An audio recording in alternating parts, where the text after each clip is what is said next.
ನವರಾತ್ರಿ 4ನೇ ದಿನದ ಕೂಷ್ಮಾಂಡ ದೇವಿ ಮುಹೂರ್ತ ಮತ್ತು ಪೂಜೆ ವಿಧಾನ. ಮಂತ್ರ.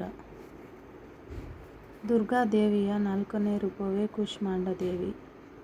ಈಕೆಯನ್ನು ನವರಾತ್ರಿ ಹಬ್ಬದ 4ನೇ ದಿನದಂದು ಪೂಜಿಸಲಾಗುತ್ತದೆ. 2024ರ ನವರಾತ್ರಿಯ 4ನೇ ದಿನವು ಅಕ್ಟೋಬರ್ 6ರಂದು ಬಂದಿದೆ. ಶಾರದೀಯ ನವರಾತ್ರಿಯನ್ನು ಅತ್ಯಂತ ಮಂಗಳಕರ ಹಬ್ಬವೆಂದು ಪರಿಗಣಿಸಲಾಗುತ್ತದೆ. ಇದು 9 ದಿನಗಳು ಮತ್ತು ರಾತ್ರಿಗಳ ನಡುವೆ ಇರುತ್ತದೆ. ನವರಾತ್ರಿಯ 4ನೇ ದಿನವನ್ನು ದುರ್ಗಾದೇವಿಯ 4ನೇ ರೂಪವಾದ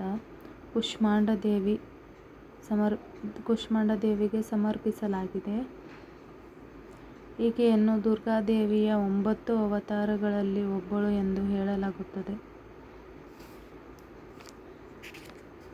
2024ರ ನವರಾತ್ರಿ 4ನೇ ದಿನ ಕೂಷ್ಮಾಂಡ ದೇವಿ ಪೂಜೆಗೆ ಶುಭ ಮುಹೂರ್ತ.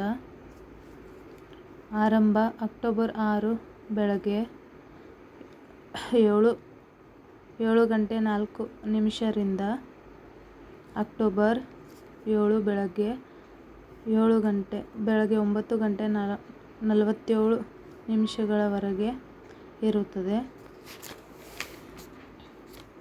ಶಕ್ತಿ ಮತ್ತು ಬೆಳಕನ್ನು ಸಮತೋಲನಗೊಳಿಸಲು ಪಾರ್ವತಿ ದೇವಿಯು ಈ ರೂಪವನ್ನು ಪಡೆದಳು ಎನ್ನುವ ನಂಬಿಕೆ ಇದೆ. ಕೂಷ್ಮಾಂಡ ದೇವಿಯ ಮಂತ್ರ.